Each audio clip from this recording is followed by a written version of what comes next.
aduna center na koi bu mi na taba aduga India na taba doni yeng bagi port ama leibani na koi center da thengna ba ma changya ba Yes.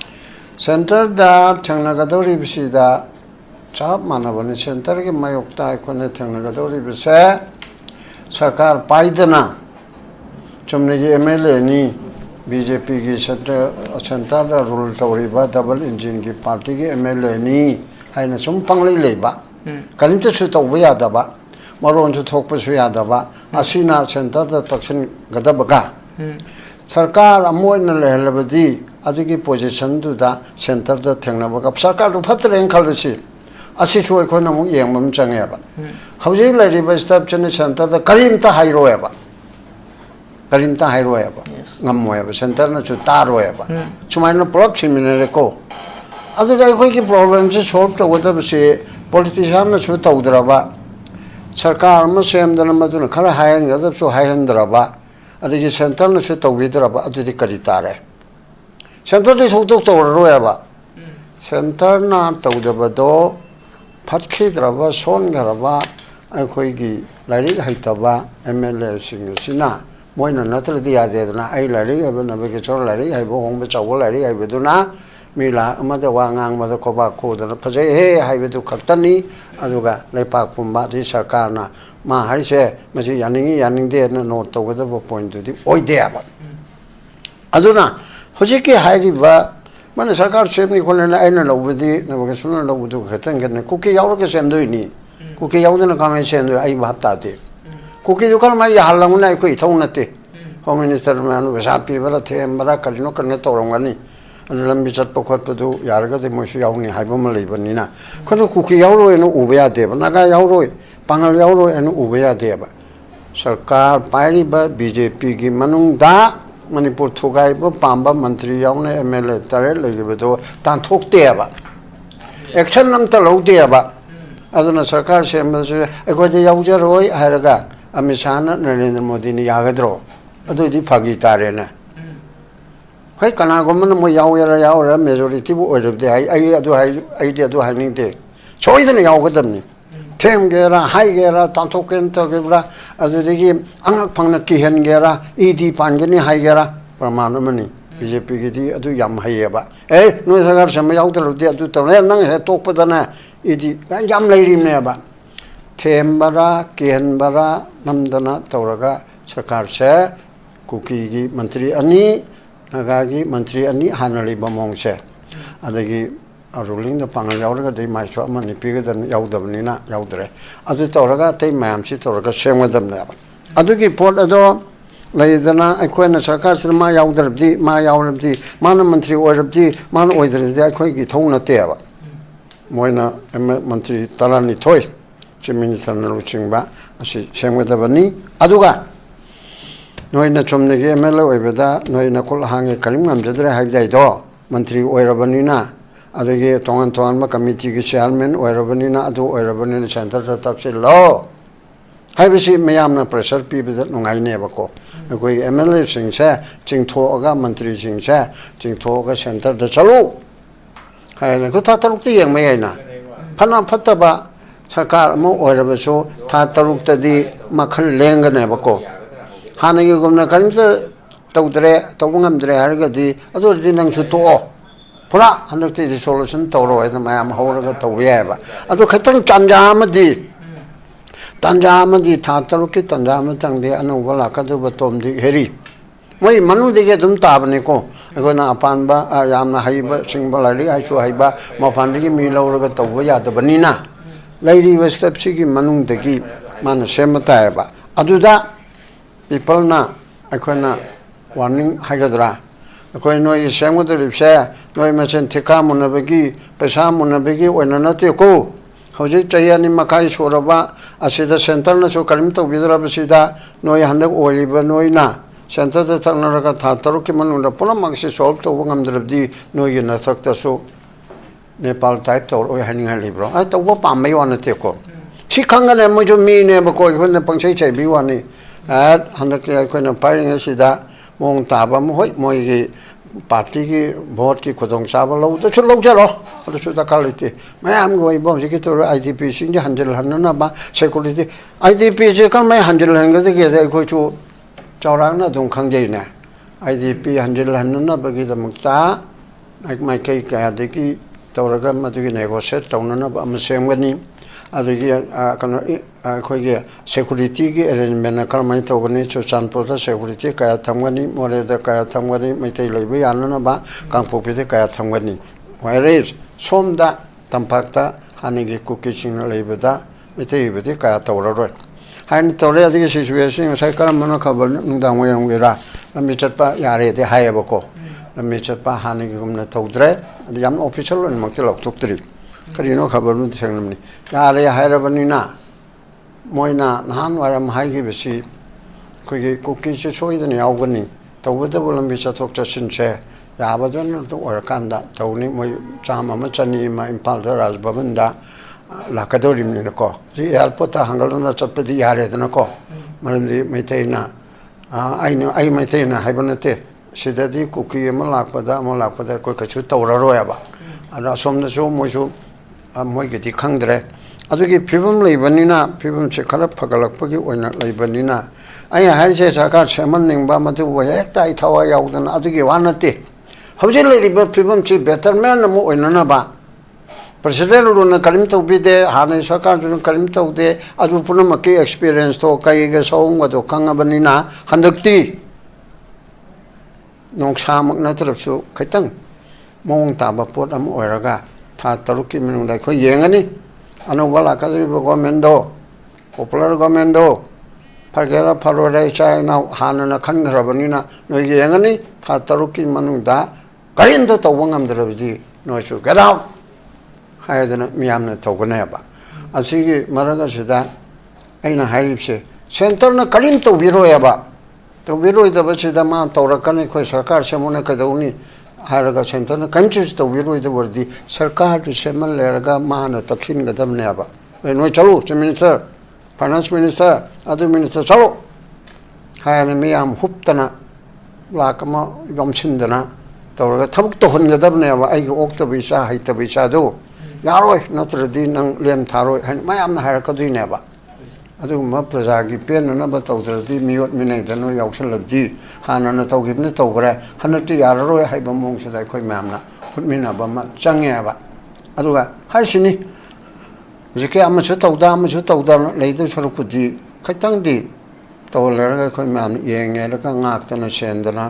सेंटरदा अदु हारिसोने अदु तौरसोने हायना तौरगा सिनबा यागनी अदुगिदमत फगदरा हाइबनी करिगुनैबो अमुकसु हंजेले सेंटरने तौबिद्रेबा सेंटरनबो तौबिद्रे जाय होमबु तौ हारिमिना president रुलदो सेंटरना लॉयना तौबिगदबो रबदि IDP हंजेलमदादि लमहेनबा टेररिस्टने गायना फाबा हातपा खोटपा को zero tolerance गायजु तौरबदि याम फैने अदुगुमगि तौदनु तौने अदुनु खुद थादे iron hand तौदे सुम तौसनबो दौना तौयाबा कदाइदा expert ने ना हाइरिमना ऑनरेबल गवर्नर कनोदा याम होम मिनिस्टर होम सेक्रेटरी ओरमे आई मोतदी मानसिदा लाकपददी सिदा मणिपुरदा हे लाकपददी सीबीआई सु चम्मी एनआईए सु चम्मी ईडी सु चम्मी गवर्नर सु चीफ सेक्रेटरी सु डीजीपी सु आईएएस आईपीएस लाइबिसिंग जे मणिपुरदा हेक्ता लादी कइनो अमु ओइना मांगेबा अदुना अदुगुम्बा लेरि म्याम जे कोइ भाब तामिनरगा होजि चै अनि मखागी एक्सपीरियंस लेरबनिना अइना नंगना नबकिशोरना अइना चिमिस ओरबि याबा मंत्री ओरबि याबा नतमिना खंगद्रबा हैत्रबा माया मरकसिदा अखोइना ताक्तना अखोइना लाउतना अखोइना तौदना ओइमा चुमब्रा हाइबनि अदुदा करिगुमम तो उपाय लेत्रगदि पुंतो तो एनआरके तागेरा तारोले मियाम हुप्तना तौरगा मखा चथब तारेदना अदुला याम नुंगाइजै खोइ हौजिजि लेरिबा खोगि फिबमसिदा खोगि पीआर की मखादा सेंटर लीडरसिंग द इन बहुदी पॉपुलर गवर्नमेंट अमल लेरबा मतुंगदा खोगि असेंबली न लौब वारेप तुन हेना प्रेशर कनगनी अदु तनाइ फदे हायबदनि पॉ असेंबली जो हायौद्रे असेंबली का फम कदइनेबा दुगा खोगि अरोइबगी ओना जना गुसो लाक्सनि हुजि हुजि कि मसिगि ओना खोगि ngasi एमएलए रामेश्वर फोंदो के वाफम अदुगा हुजि जु मणिपुर ले फिल्म सिगम मरेदेना एमएलए ना हुजि फोंदो ले वाफम सिदा कमाइनि येंबे पौ थम्बिउ हुजि लेरिबा कराव केंद्र की Ibungo MLA रामेश्वरना ngarang function amada phongdokki haibache Abo. kabarda karide nariba manipuri lon da hairagana wakal manaba mla sing punchinduna speaker bu leader oihanduna governor da lengak semnaba claim tawnana pa sem saduna lei haiba within the month of November thengabada December haibachi akoina yengadabada sigi matter se khanrapada hojik che koi manipur se kari pibam da leiri since 3 May 2023 dagin hojik phawba chai ani makai helaba asida matamdagi state lengak na fail oibadagi aduga adugumba piklaba mairik na chauba mejaw mo olakpadona spark neglected burns the house he hawgalakpada intelligence failure ni na hai kharaba adigi tang ohungi aduba makata na chonta handaba yaramba chonta halamdaba yaba pot adusu thingbang amgidraba konana akoigi intelligence failure leire habisi hai kharaba aduna adu machakil hawdabadigi marik pedigi mejaw hawigi pimda akoisi rakhre adudagi hariba mamangi previous government che 9th of February 2025 ta masana toksa gare thabak tawang amdaba masung amandaba amasung tawang amandabagi constitutional provision gi matungina lebak sason tawang amdabadagi president rule tawre adu mokpu dissolution tawraga tawbudi nataba suspended animation MLA singdi lahelaga assembly di function tawhandaba government function tawhandraba oidana article 356 ki makadala 13th of February dagi minister 9 February to nongini leraga 13 February 25 dagi president rule si tawra suspended animation che thataru me hengadana thatare nipan ani suba thataru ki tha ama ani changchal ani ohum anu sigi phibam sida popular government si fail oibadagi karimta tawbangam dabadagi asigumba constitutional machinery che provision of the constitution ge matungina thabuk tawbangam dabadagi president na power punamak loksin gare adudagi di rike hariba adugi pol oina mayamna Lairiba popular government Shri Birena Lusing government china thabuk tawbangam drabadi ngamjadrabadi ngamandrabadi nupatona thabuk tawbangam drabadi kana kana gomana sannasi bigi pankakna haibigi mongda leiba taragadi to president na pamagi draba asina bo hena paragani haibani ada president rule tu tawre ada gadi president rule tu so mayam tawnari ba chap chana action laukat pa hai kari lambi chapa yadaba yahangada kari tongan tongana kuki gi kangbu ana chochanpurda kangpokpida aduga tengnopunda leiraga mitaina veli khaktada leiba sigi mongchi yaroi haidana namdana ani mong amma natraga mata toraga tawgadaba poto madu tawdadana sumlakpa ase president rule na khara phagadra hairaga kai ki dana chelaga som okna bahibido kai ge mong aduda masidi khoi bu chiklek chakadawre haidana kai ki duna chelerga muk saw mong leramdo adugi popular government asina kai oiraga khoi ge president rule sina amuk sawomgi sawong chada adu laudana hingchaya tamgi pot ado ani si kai degi sawomda ondra la si malukta ani maktu to eraga dissolution tawraga president rule se pura complete adu dissolution assembly chi muthat leraga nong ni election tawdaba 27 dabu oiro 27 yawding dabu oiro tawdabu du tawro haidana haiba adu su tawdaba mang na sulang tung na suter ha uro haibigi phibamda manipur ge praja la kunthra se ngawdana thamakpana ba achigi port achida sarkar semgadaba sembam thokpa akhona phana pamdrabasu pamabasu adugumba kano acha akhoige popular government se hena phaba government ama oiba ngamgadra ngamoidra haibuduna question oiraga president rule haibasidadi aikoi ga wakat pham leiteba mitopna haibadi mayangna sason tobani ramdas kauba amana ai mung manungi thabukpuna maksimana tobagi wanaba adugi mahutta ai icha phatraba oktabado aduna tawgadabado madu mitopna tawdagidi icha phataba aduna tawbuna hena paraneba madi phubi yai cheibi yai ade karino nang sibaudi tawdire karino haidana koina law khongba cheibada khalidi taneba akoina pamba dumak yawne tawdragasu khalidi masiri ai prajana haidi ai imai pana yaroi dawre na khalidi tawganeba ko aduna president rule si hangdo eraga anuba sarkar hi hana BJP ge leribe step si ge manungdani tawgadar chine hena phabamak waraktarabsu kanaba khalidi leganaba chunglai leitabati khala leiba che kari tawni at least complaint to from mama koi wakat from mama thong thin pam mama lerani president rule di koi ge yo tha garba yo tum mama da ko pa na sum tha bo gumne kante lenga roya ba adu radi koi ge government koi ge chai now aduna phana oktaba phana phataba oraba su thong thelu ba di tarani dona nang magana tawro ngamdaraga nang ge delhi da hairuro haidana takshan me yaba pot aduma oiba hanbada ane chubada assembly session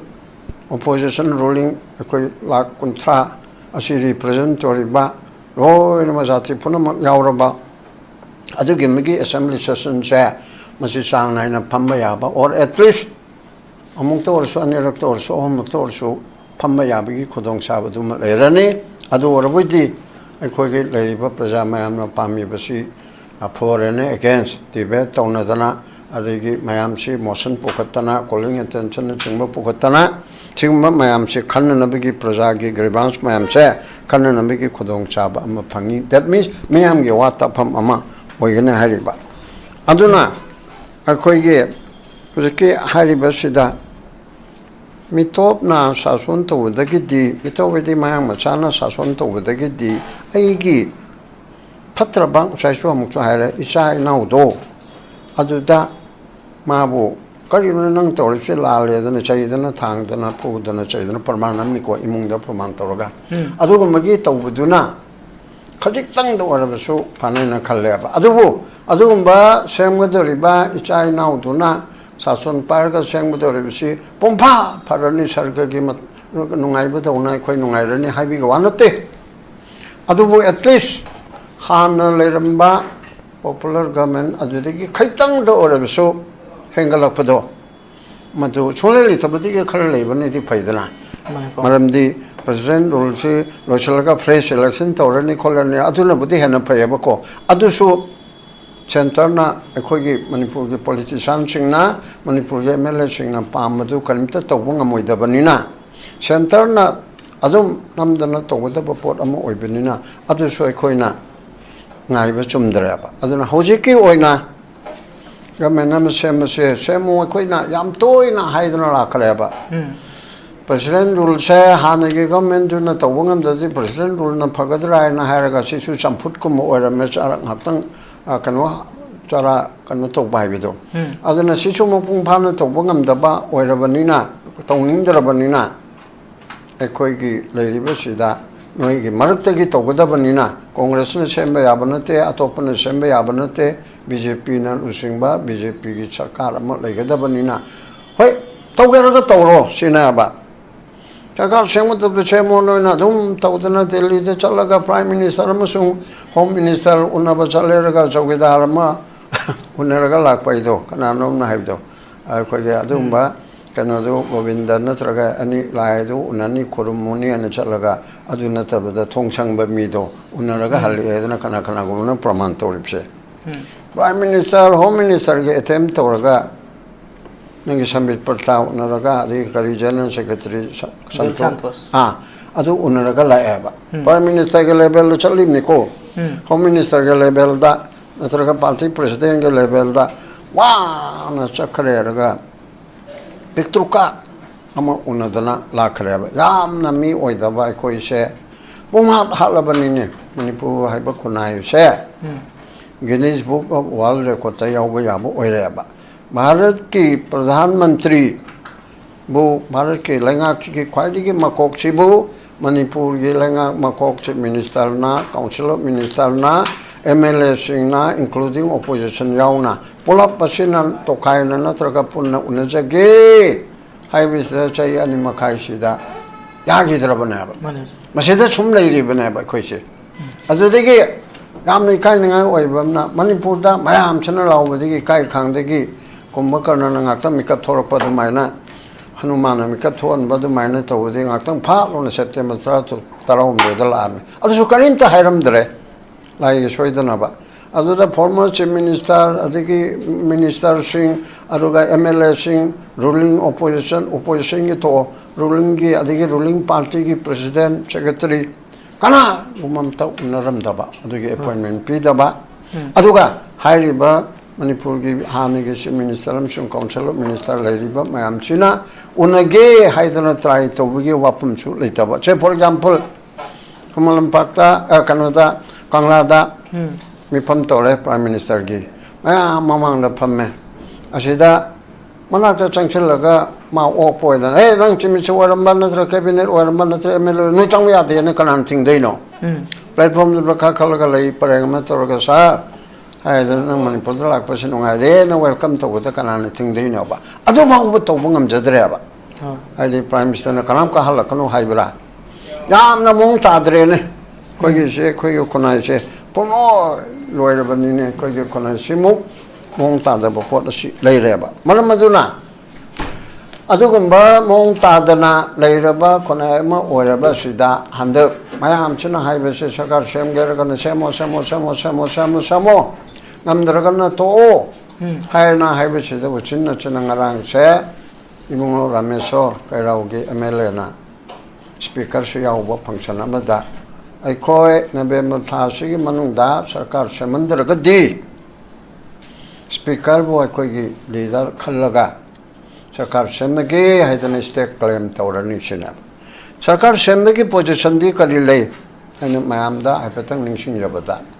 president rule तौरी president rule से हांगदोकदबनी centre न सरकार सेमगे हाइबदी सेंगबद rib निमित्तुदा नत्रगा पुंखाय मोहलिंगदा पुंगम मोहलिंगदा president rule से revoke तौरगदमने अब cabinet नको city parliament की दरकार चंगदे अब कोन तौरसो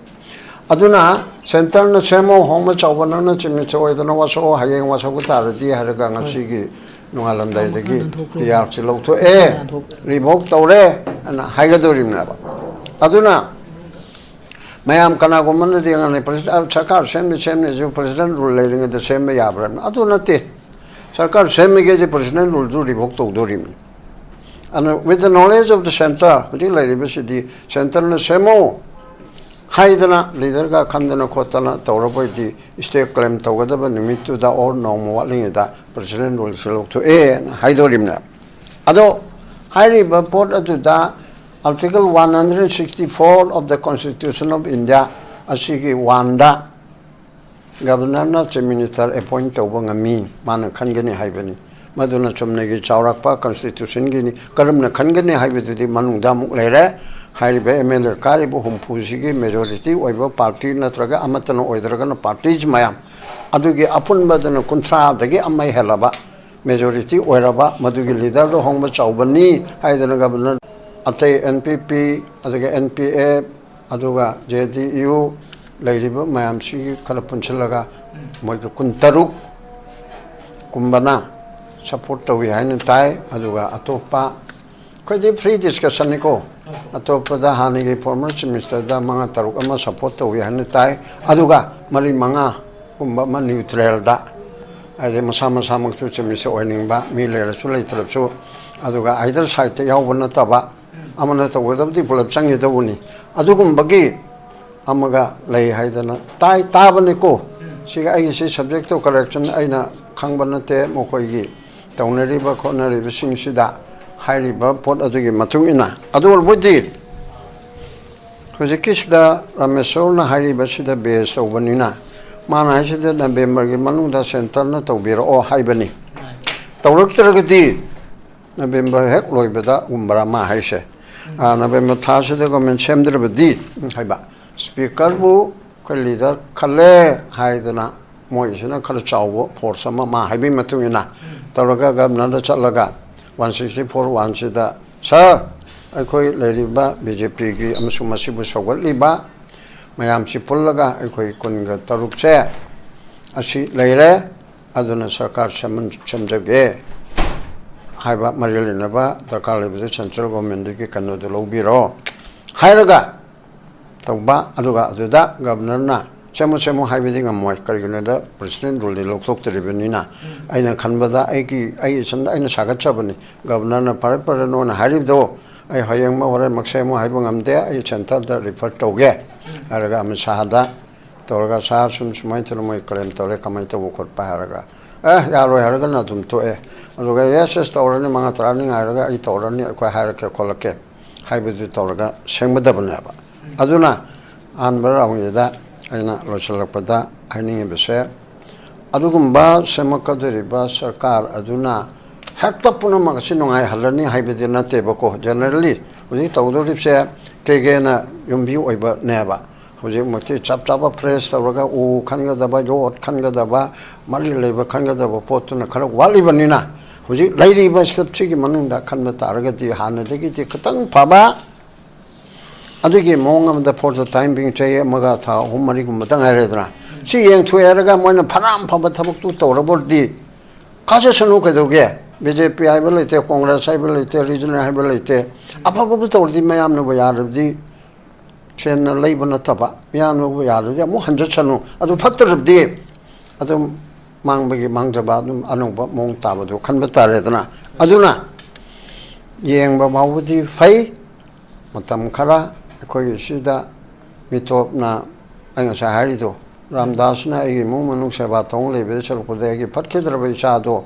ꯑꯗꯨ ꯑꯩꯅ ꯐꯨꯗꯅ ꯆꯩꯗꯅ ꯇꯧꯔꯒ ꯅꯪꯕꯨ ꯁꯤ ꯇꯧꯅꯦꯅ ꯍꯥꯏꯕꯗꯨꯅ ꯐꯩ ꯑꯗꯨꯅ ꯁꯦꯝꯕ ꯉꯝꯃꯒꯗꯤ ꯁꯦꯝꯅꯅꯕ ꯍꯣꯠꯅꯕꯗꯨ ꯐꯩ ꯉꯝꯗ꯭ꯔꯒꯗꯤ ꯃꯥꯅ ꯍꯥꯏꯔꯤꯗꯣ ꯄꯨꯔꯥ ꯐ꯭ꯔꯦꯁ ꯏꯂꯦꯛꯁꯟ ꯇꯧꯔꯁꯦꯅ ꯀꯣꯡꯒ꯭ꯔꯦꯁꯇꯅ ꯍꯥꯏꯕ ꯅꯠꯇꯦ ꯃꯣꯏꯁꯨ ꯍꯥꯏꯔꯦꯗꯅ ꯁꯔꯀꯥꯔ ꯁꯦꯝꯕꯤꯔꯣꯏꯗꯕ ꯂꯩꯔꯕꯗꯤ ꯑꯩꯈꯣই ꯋꯥꯔꯁꯨ ꯀꯥꯒꯦꯔꯥ ꯀꯥꯔꯣꯏꯔꯥ ꯐ꯭ꯔꯦꯁ ꯏꯂꯦꯛꯁꯟ ꯇꯧ ꯍꯥꯏꯕꯁꯦ ꯁꯤꯁꯨ ꯌꯥꯝ ꯐꯖꯕ ꯄꯣꯠ ꯑꯃꯅꯦ ꯁꯨꯃꯥꯏꯅ ꯃꯣꯏꯁꯤ ꯑꯩꯈꯣꯏꯒꯤ ꯍꯧꯖꯤꯛ ꯂꯩꯔꯤꯕ ꯂꯩꯉꯥꯛ ꯄꯥꯏꯔꯤꯕ PR ꯒꯣꯚꯔꯟꯃꯦꯟꯠꯁꯤꯗ ꯃꯤꯌꯥꯝꯒ ꯂꯩꯅꯔꯤꯕ ꯀꯝꯃꯨꯅꯤꯀꯦꯁꯟ ꯒꯦꯞ ꯑꯁꯤ ꯂꯩꯇꯅꯕꯒꯤꯗꯃꯛ ꯑꯩꯈꯣꯏꯒꯤ PR ꯁꯤ ꯂꯧꯊꯣꯛꯂꯕ ꯃꯇꯨꯡꯗ ꯃꯤꯌꯥꯝꯒꯤ ꯑꯣꯏꯕ ꯒꯣꯚꯔꯟꯃꯦꯟꯠ ꯑꯃ ꯇꯉꯥꯏ ꯐꯗꯅ ꯂꯩꯕ ꯗꯔꯀꯥꯔ ꯂꯩ ꯍꯥꯏꯕꯗꯨꯅꯤ ꯄꯥꯎꯗꯝ ꯊꯝꯕꯤꯔꯤꯁꯤ ꯌꯥꯝ ꯅꯨꯡꯉꯥꯏꯖꯩ ꯑꯗꯨꯒ ꯑꯩꯈꯣꯏꯒꯤ ꯉꯁꯤꯒꯤ ꯕ꯭ꯔꯣꯗꯀꯥꯁꯇꯔꯗꯁꯨ ꯂꯥꯛꯆꯈꯤꯕ ꯑꯩꯈꯣꯏꯒꯤ ꯋꯟꯗꯦ ꯃꯥꯇꯔꯝꯒꯤ ꯉꯁꯥꯏꯒꯤ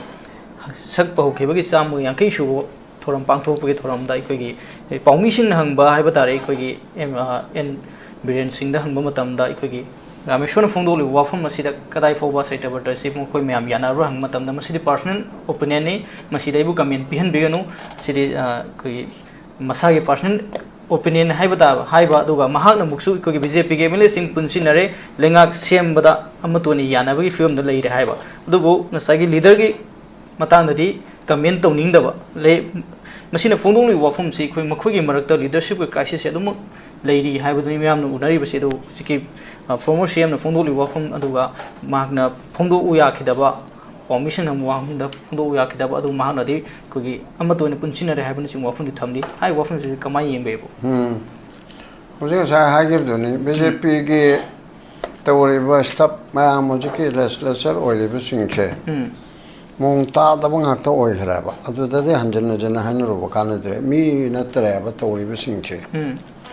ꯃꯑꯣꯡ ꯇꯥꯅ MLA ꯑꯃ ꯑꯣꯏꯕꯅ ꯀꯔꯤ ꯇꯧꯒꯅꯤ ꯀꯔꯤ ꯉꯥꯡꯒꯅꯤ ꯀꯔꯤ ꯁꯛꯀꯅꯤꯅ ꯉꯥꯡꯕꯁꯨ ꯍꯩꯇꯕ ꯁꯛꯄꯁꯨ ꯍꯩꯇꯕ ꯑꯗꯨꯒꯨꯝꯕ ꯄꯨꯂꯞ ꯑꯣꯏꯔꯦꯕ ꯑꯗꯨ ꯀꯔꯤꯗꯤ ꯎꯄꯥꯏ ꯂꯩ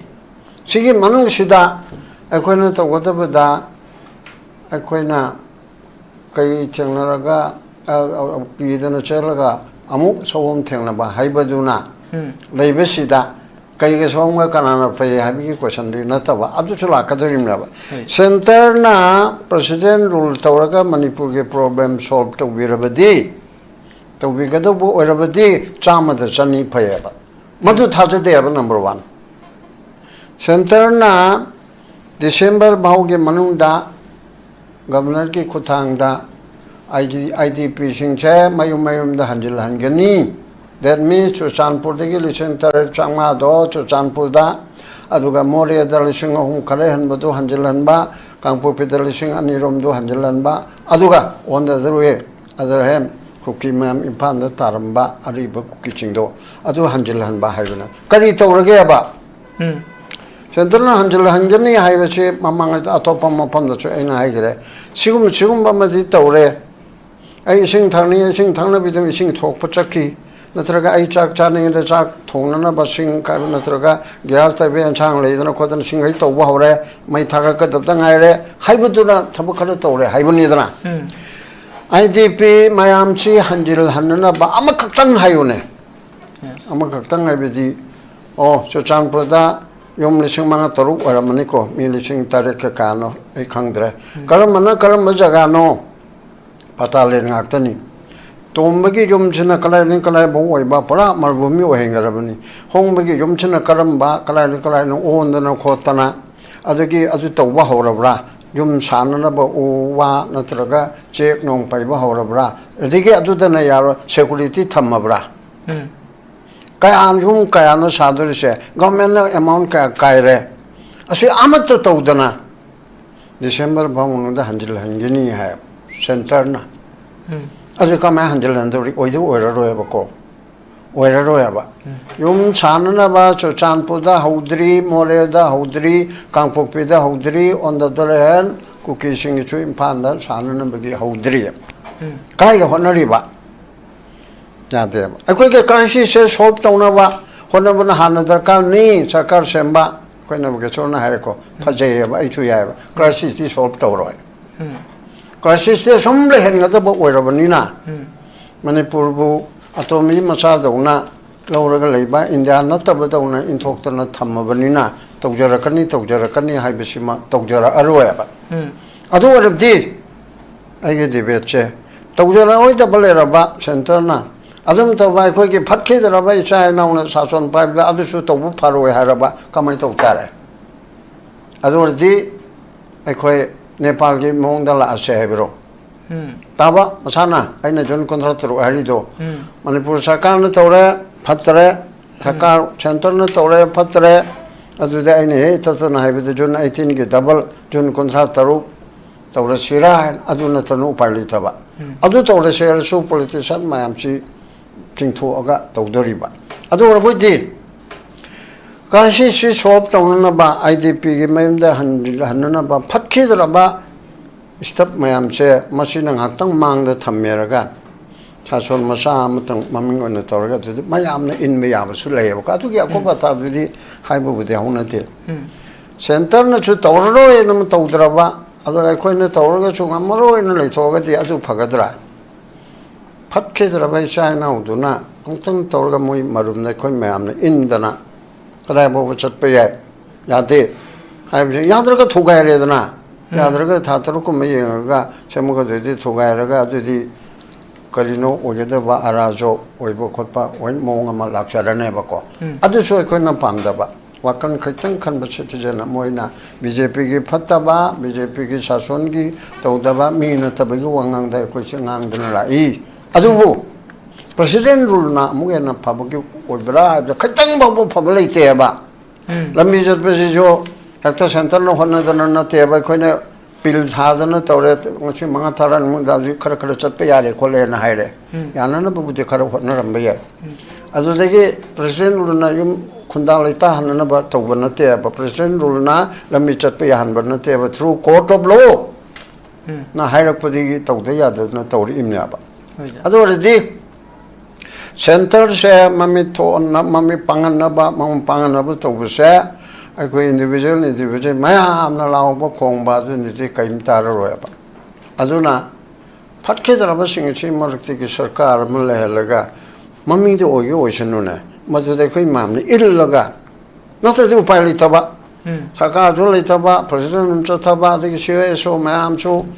asibeda una chum le ra ba hai be karim ta to bangam da ba Leriba mele phatkidra BJP gi ne hairiba mayam sida milisingani ni ohum dai so udona ko MLA di sok pa yaro age MLA di mithai yeli ko MLA di khongban tauri ko MLA di sing pithai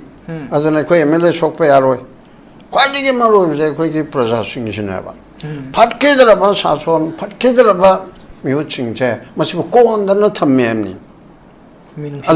ꯑꯗꯨꯒꯨꯝꯕ ꯈꯣꯡꯃꯥꯟ ꯈꯔ ꯊꯣꯔꯝꯕ ꯃꯣꯏ ꯖꯒꯥ ꯑꯃꯠꯇ ꯑꯩꯈꯣꯏꯒꯤ M L AC ꯃꯥꯃꯨꯛ ꯐꯕ ꯂꯩꯇꯦ ꯃꯇꯨꯡꯗꯁꯨ ꯃꯥꯕꯨ ꯊꯥꯒꯠꯀꯗꯕꯅꯤ ꯍꯥꯏꯔꯤꯕꯅꯦꯕ ꯁꯤ ꯖꯒꯥꯁꯤꯗ ꯌꯥꯝ ꯂꯨꯕ ꯄꯣꯠ ꯑꯃꯅꯦꯕ ꯑꯩꯈꯣꯏꯅ ꯖꯨꯟ 19ꯒꯤ ꯇꯥꯏꯞꯇ 53ꯒꯤ ꯇꯥꯏꯞꯇ ꯇꯧꯁꯤ ꯀꯥꯏꯅ ꯍꯥꯏꯔꯤꯕꯁꯤ ꯑꯔꯦꯝꯕꯗ ꯇꯥꯔꯦꯕ ꯃꯌꯥꯝꯗꯤ ꯐꯠꯈꯤꯗ꯭ꯔꯣ ꯃꯌꯥꯝꯁꯤꯗ ꯀꯣꯟꯗꯅ ꯂꯩꯌꯦꯕꯀꯣ ꯁꯤꯒꯤ ꯐꯤꯕꯝꯁꯤꯗ ꯁꯨꯝ ꯂꯩꯔꯗꯤ ꯏꯂꯦꯛꯁꯟ ꯇꯧꯔꯁꯨ ꯃꯣꯏ ꯄꯨꯂꯞ ꯑꯗꯨꯝ ꯂꯥꯛꯀꯅꯦꯕ ꯍꯣꯡꯗꯕ ꯌꯥꯔꯣꯏꯕ ꯍꯣꯡꯗꯕ ꯌꯥꯔꯣꯏꯕ ꯑꯗꯨꯅ ꯁꯤꯒꯤꯁꯤꯗ ꯁꯦꯟꯇꯔꯅ ꯀ꯭ꯔꯥꯏꯁꯤꯁ ꯁꯣꯜꯕ ꯇꯧꯕꯤꯅꯕ ꯀꯔꯤꯒꯨꯝꯕ ꯑꯝꯇ ꯇꯧꯗꯦ ꯁꯦꯟꯇꯔꯅ ꯈꯤꯇꯪ ꯇꯧꯋꯦ ꯍꯥꯏꯕꯒꯤ ꯄ꯭ꯔꯃꯥꯟ ꯑꯝꯇ ꯄꯤꯕꯅꯦ ꯃꯣꯏ ꯍꯥꯟꯅꯒꯤ ꯐꯣꯔꯃꯔ ꯆꯤꯐ ꯃꯤꯅꯤꯁꯇꯔ ꯑꯗꯨꯗꯥꯅꯗꯤ ꯁꯦꯟꯇꯔꯅ ꯅꯔꯦꯟꯗ꯭ꯔ ꯃꯣꯗꯤꯖꯤꯅ ꯑꯃꯤꯠ ꯁꯥꯍꯖꯤꯅ ꯑꯌꯨꯛ ꯅꯨꯡꯊꯤꯜ ꯅꯨꯡꯗꯥꯡ ꯇꯨꯝꯕ ꯆꯥꯕ ꯈꯪꯗꯕꯒꯩ ꯍꯣꯠꯅꯕꯤꯔꯤ ꯀꯔꯤ ꯍꯣꯠꯅꯔꯤꯅꯣ ꯑꯃꯈꯛꯇꯪ ꯂꯣꯟꯅ ꯍꯣꯠꯅꯕꯁꯨ ꯌꯥꯕ꯭ꯔꯥ ꯁꯨꯄ꯭ꯔꯤꯝ ꯀꯣꯔꯠꯅ ꯍꯥꯏꯔꯦ ꯄ꯭ꯔꯖꯥꯒꯤ ꯑꯐꯕ ꯊꯕꯛ ꯇꯧꯅꯕ ꯍꯣꯠꯅꯕꯗ ꯂꯣꯟꯅ ꯍꯣꯠꯅꯕ ꯌꯥꯔꯣꯏ ꯃꯤꯌꯥꯝ ꯈꯪꯍꯟꯒꯗꯕꯅꯦ ꯍꯣꯏ ꯑꯣꯐꯤꯁꯤꯌꯦꯜ ꯃꯦꯇꯔ ꯁꯦꯀ꯭ꯔꯦꯁꯤ ꯀꯟꯐꯤꯗꯦꯟꯁꯤꯌꯦꯜ ꯂꯩꯕꯗꯨꯅ ꯑꯃꯅꯤꯀꯣ ꯃꯤꯍꯥꯠ ꯃꯤꯄꯨꯟꯒꯤ ꯑꯃꯒꯤ ꯑꯗꯨ ꯅꯠꯇꯕ ꯆꯥꯎꯈꯠ ꯊꯧꯔꯥꯡ ꯄ꯭ꯂꯥꯟ ꯇꯧꯕꯗ ꯃꯤꯌꯥꯝꯗ ꯈꯪꯍꯟꯒꯗꯕꯅꯤ ꯑꯩꯈꯣꯏ ꯆꯦꯡ ꯌꯦꯟꯒꯗꯧꯔꯤ ꯑꯩꯈꯣꯏ ꯑꯗꯨ ꯇꯧꯒꯗꯧꯔꯤ ꯑꯩꯈꯣꯏ ꯌꯨꯝ ꯁꯥꯒꯗꯧꯔꯤ ꯄꯩꯁꯥ ꯑꯁꯨꯛ ꯄꯤꯈ꯭ꯔꯦ ꯄꯤꯈꯤꯕꯁꯤ ꯆꯨꯝꯃꯤ ꯆꯨꯝꯗꯦ ꯂꯣꯏꯅ ꯈꯪꯍꯟꯒꯗꯕꯅꯦꯕ ꯑꯃꯠꯇ ꯇꯧꯗ꯭ꯔꯦꯕ ꯃꯅꯤꯄꯨꯔꯁꯤ ꯃꯤ ꯂꯩꯇꯕ ꯂꯩꯄꯥꯛ ꯇꯨꯃꯤ ꯀꯥꯡꯒꯤ ꯂꯩꯄꯥꯛꯇꯧꯅ ꯑꯩꯁꯨ ꯌꯥꯎꯅꯅꯤ ꯃꯤ ꯅꯠꯇꯕ ꯁꯦꯀꯦꯟ ꯀ꯭ꯂꯥꯁ ꯊꯥꯔꯠ ꯀ꯭ꯂꯥꯁ ꯁꯤꯇꯤꯖꯦꯟꯒꯤ ꯊꯥꯛꯇ ꯑꯩꯈꯣꯏ ꯂꯩꯔꯦꯕ ꯂꯩꯔꯕꯅꯤꯅ ꯑꯃꯁꯨ ꯁꯤꯔꯕ ꯃꯔꯛ ꯑꯁꯤꯗ ꯁꯔꯀꯥꯔꯗꯨꯃꯛ ꯁꯦꯝꯕꯗꯨꯅ ꯑꯩꯅ ꯄꯥꯝꯕꯒꯤ ꯋꯥ ꯅꯠꯇꯦ ꯁꯔꯀꯥꯔ ꯁꯦꯝꯗ꯭ꯔꯁꯨ ꯑꯗꯨꯝ ꯑꯃ ꯁꯦꯝꯃꯁꯨ ꯑꯃ ꯁꯦꯝꯕꯗꯨꯅꯗꯤ ꯑꯦꯁꯦꯝꯕ꯭ꯂꯤꯒ ꯐꯝꯕ ꯍꯥꯏꯕ ꯑꯃꯗꯤ ꯂꯥꯛꯀꯅꯤꯗꯅ ꯑꯦꯁꯦꯝꯕ꯭ꯂꯤ ꯐꯝꯃꯗꯤ ꯑꯩꯈꯣꯏꯅ ꯍꯩꯇꯦ ꯈꯪꯗꯦ ꯍꯥꯏꯔꯤꯕꯁꯤ ꯑꯗꯨꯝ ꯄꯨꯊꯣꯛꯅꯔꯛꯑꯦꯕ ꯑꯦꯁꯦꯝꯕ꯭ꯂꯤꯗꯗꯤ ꯑꯣꯄꯣꯖꯤꯁꯟ ꯔꯨꯂꯤꯡ ꯃꯤꯒꯤ ꯀꯩꯅꯣꯁꯤ ꯄꯨꯊꯣꯔꯛꯀꯗꯕꯅꯤꯅ ꯑꯗꯨꯐꯥꯎꯗꯪ ꯑꯣꯏꯔꯁꯨ ꯐꯩꯌꯦꯕ ꯁꯨꯡꯂꯩ ꯍꯦꯛ ꯂꯩꯇꯕꯗꯒꯤ ꯈꯤꯇꯪ ꯂꯩꯕꯗꯨ ꯐꯩ ꯍꯥꯏꯕꯒꯤ ꯋꯥꯅꯤꯗ ꯑꯗꯨꯅ ꯑꯗꯨꯒꯨꯝꯕꯒꯤ ꯄꯣꯠ ꯑꯗꯨꯗ ꯆꯨꯝꯃꯤ ꯀꯣꯟꯁꯇꯤꯇ꯭ꯌꯨꯁꯟꯒꯤ ꯃꯇꯨꯡ ꯏꯟꯅ ꯅꯝꯒꯦꯁꯣꯔꯅ ꯍꯥꯏꯕ ꯆꯨꯝꯃꯦꯕ ꯄ꯭ꯔꯁꯤꯗꯦꯟ ꯔꯨꯜ ꯂꯧꯊꯣꯛꯀꯗꯕꯅꯦꯕ ꯑꯗꯨꯕꯨ ꯑꯩꯈꯣꯏꯅ ꯎꯔꯤꯕꯗꯤ ꯁꯔꯀꯥꯔ ꯁꯦꯝꯕ ꯍꯥꯏꯗꯤ ꯁꯦꯟꯇꯔꯅ ꯁꯦꯝꯃꯛꯀꯗꯣꯏꯅꯦꯕ ꯁꯦꯟꯇꯔꯅ ꯁꯦꯝꯒꯦꯗꯤ ꯑꯣ ꯅꯪ ꯍꯣꯡꯕ ꯆꯥꯎꯕꯅ ꯁꯦꯇ꯭ꯔꯄꯇꯅ ꯑꯣꯏꯔꯕ꯭ꯔꯥ ꯑꯣꯏꯔꯦ ꯐꯔꯦ ꯐꯔꯦ ꯑꯗꯨꯗꯤ ꯁꯦꯝꯃꯣ ꯒꯣ ꯍꯦꯗ ꯍꯥꯏꯔꯒ ꯂꯧꯊꯣꯛꯑꯦ ꯍꯥꯏꯔꯒ ꯅꯣꯡꯉꯥꯜꯂꯒ ꯋꯥꯁꯛꯀꯗꯣꯔꯤꯕꯅꯦꯕ ꯑꯗꯨꯕꯨꯗꯤ ꯑꯗꯨꯝ ꯐꯣꯂꯣ ꯇꯧꯒꯗꯕꯅꯦ ꯄ꯭ꯔꯁꯤꯗꯦꯟ ꯔꯨꯜꯁꯤ ꯍꯥꯟꯅꯅ ꯂꯧꯊꯣꯛꯑꯦ ꯍꯥꯏꯔꯒ 5 ꯇꯔꯥꯅꯤ ꯉꯥꯏꯔꯒ ꯁꯔꯀꯥꯔ ꯁꯦꯝꯗꯧ ꯅꯠꯇꯦꯕ ꯍꯦꯛ ꯂꯧꯊꯣꯛꯄꯒ ꯈꯨꯗꯛꯇꯨꯗ ꯁꯔꯀꯥꯔ ꯁꯦꯝꯅꯕꯤꯗ ꯂꯧꯊꯣꯛꯄ ꯍꯦꯛ ꯂꯧꯊꯣꯛꯄꯒ ꯁꯔꯀꯥꯔ ꯁꯦꯝꯕ ꯑꯁꯤꯗꯤ ꯑꯣꯏꯗꯣꯔꯤꯕꯅꯦꯕ ꯑꯗꯨꯅ ꯔꯃꯦꯁꯣꯔꯅ ꯍꯥꯏꯔꯤꯕꯗꯣ ꯃꯣꯏ ꯈꯪꯗꯕ ꯈꯣꯠꯇꯕ ꯃꯌꯥꯝ ꯑꯣꯏꯔꯒꯁꯨ ꯃꯥ ꯍꯥꯏꯔꯤꯗꯣ ꯑꯩꯈꯣꯏ ꯁꯦꯝꯃꯒꯦꯅ ꯀ꯭ꯂꯦꯝ ꯇꯧꯒꯦ ꯍꯥꯏꯕꯅꯦꯕ ꯀ꯭ꯂꯦꯝ ꯍꯥꯏꯕꯅꯦꯕ ꯉꯁꯥꯏ ꯄ꯭ꯔꯁꯤꯗꯦꯟ ꯔꯨꯜꯗꯣ ꯂꯧꯊꯣꯔꯛꯅꯕ ꯑꯗꯨꯒꯤ ꯀ꯭ꯂꯦꯝꯗꯣ ꯑꯖꯣꯏ ꯚꯜꯂꯥ ꯃꯅꯤꯄꯨꯔꯒꯤ ꯑꯣꯅꯔꯦꯕꯜ ꯒꯕꯔꯅꯔꯅ ꯁꯦꯟꯇꯔꯗ ꯃꯔꯨꯑꯣꯏꯅ ꯍꯣꯝꯗ ꯇꯝꯗꯣꯔꯤꯕꯅꯦꯕ ꯐꯤꯕꯝ ꯐꯠꯇ꯭ꯔ ꯌꯥꯈꯤꯔꯣꯏ ꯍꯥꯏꯔꯒ ꯇꯣꯛꯑꯦ ꯑꯣ ꯌꯥꯔꯦ ꯍꯥꯏꯔꯒ ꯑꯣꯏꯔꯦ ꯃꯣꯏꯒꯤ ꯃꯅꯤꯡꯅꯤ ꯃꯀꯨꯠꯁꯤꯅꯤ ꯂꯣꯒ ꯃꯣꯏꯗ ꯂꯩꯄꯣꯟꯇꯦ ꯀꯟꯁꯇꯤꯇ꯭ꯌꯨꯁꯟꯒꯤ ꯃꯇꯨꯡ ꯏꯟꯅ ꯑꯗꯨ ꯈꯟꯒꯗꯕꯅꯤ ꯀꯥꯏꯅ ꯂꯩꯄꯣꯟꯇꯦ ꯄꯣꯂꯤꯇꯤꯀꯦꯜ ꯄꯋꯥꯔꯅꯦꯕ ꯑꯃꯤꯠ ꯁꯥꯍꯅ ꯁꯦꯟꯇꯔꯅ ꯇꯧꯔꯤꯕꯁꯦ ꯂꯣꯗ ꯅꯠꯇꯦꯕ ꯑꯗꯨ ꯃꯃꯤꯊꯪꯗ ꯂꯣꯗ ꯆꯦꯂꯦꯟꯖ ꯇꯧꯔꯛꯀꯅꯤꯅ ꯃꯣꯏꯅ ꯍꯥꯞꯄ ꯃꯤꯗꯣ ꯅꯣꯏ ꯃꯌꯥꯝ ꯃꯤꯇꯤꯡ ꯇꯧꯔꯣ ꯍꯥꯟꯅꯒꯤ ꯐꯣꯔꯃꯔ ꯆꯤꯐ ꯃꯤꯅꯤꯁꯇꯔ ꯅꯪꯅ ꯄ꯭ꯔꯣꯄꯣꯁ ꯇꯧꯕꯁꯤ ꯃꯣꯏꯒꯤ ꯆꯠꯅꯕꯤꯅꯤ BJP ꯀꯣꯡꯒ꯭ꯔꯦꯁꯀꯤ ꯅꯪ ꯂꯧꯊꯣꯛꯑꯕꯅꯤꯅ ꯅꯪꯅꯅꯦ ꯀꯩꯅꯣ ꯁꯩꯇꯕ꯭ꯔꯇꯁꯦ ꯅꯠꯇ꯭ꯔꯒ ꯍꯣꯡꯕꯁꯦ ꯆꯥꯎꯕꯁꯦ ꯅꯪꯅ ꯄ꯭ꯔꯣꯄꯣꯁ ꯇꯧ ꯄꯥꯔꯇꯤꯒꯤ ꯗꯥꯏꯔꯦꯛꯁꯟꯅ ꯇꯧꯗꯣꯏꯅꯤ ꯃꯤꯇꯤꯡ ꯐꯝꯃꯒ ꯃꯥ ꯇꯧꯔꯦ ꯁꯦꯀꯦꯟꯗ ꯀꯅꯥ ꯇꯧꯔꯦ ꯃꯥꯒꯤ ꯁꯦꯀꯦꯟ ꯊꯥꯔꯠ ꯐꯣꯔꯠ ꯃꯤꯅꯤꯁꯇꯔ ꯂꯩꯕ ꯃꯌꯥꯝꯗꯣ ꯑꯩꯈꯣꯏꯅꯁꯨ ꯁꯞꯄꯣꯔꯠ ꯇꯧꯔꯦ ꯍꯥꯏꯔꯒ ꯑꯃꯠꯇ ꯑꯣꯏꯕ ꯃꯥꯜꯍꯜꯂꯦꯔꯒ ꯂꯣꯒꯤ ꯃꯇꯨꯡ ꯏꯟꯅꯗꯤ ꯁꯔꯀꯥꯔ ꯁꯦꯝꯕꯗꯤ ꯑꯣꯏꯗꯣꯏꯅꯦꯕ ꯃꯗꯨꯒꯤ ꯁꯦꯝꯅꯅꯕ ꯍꯣꯠꯅꯕꯗ ꯃꯣꯏꯒꯤ ꯂꯤꯗꯔ ꯈꯟꯕꯗ ꯃꯣꯏ ꯃꯁꯦꯟꯒꯤ ꯃꯅꯨꯡꯗ ꯚꯣꯠ ꯊꯥꯗꯅꯔꯒ ꯑꯁꯤꯅ ꯑꯣꯏꯔꯅꯤ ꯀꯥꯏꯅ ꯃꯣꯏ ꯉꯥꯛꯇꯅ ꯂꯅꯥꯏ ꯑꯣꯏꯅ ꯇꯧꯕ ꯌꯥꯔꯣꯏꯕ BJP ꯑꯃꯁꯨꯡ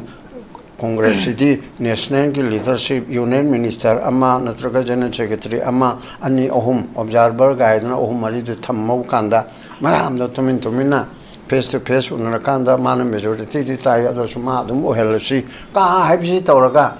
ꯂꯤꯒꯦꯜꯂꯤ ꯑꯩꯈꯣꯏ ꯃꯌꯥꯝꯒꯤ ꯃꯔꯛꯇ ꯑꯟꯑꯣꯄꯣꯁ ꯏꯂꯦꯛ ꯇꯧꯔꯦ ꯍꯥꯏꯅ ꯈꯕꯔꯗ ꯋꯥ ꯇꯧꯔꯒ ꯃꯤꯊꯥꯏ ꯏꯟꯅꯒꯗꯣꯔꯤꯕꯅꯦꯕ ꯑꯗꯨꯒꯤ ꯄꯣꯠꯇꯨꯅꯤ ꯑꯗꯨꯅ ꯍꯧꯖꯤꯛ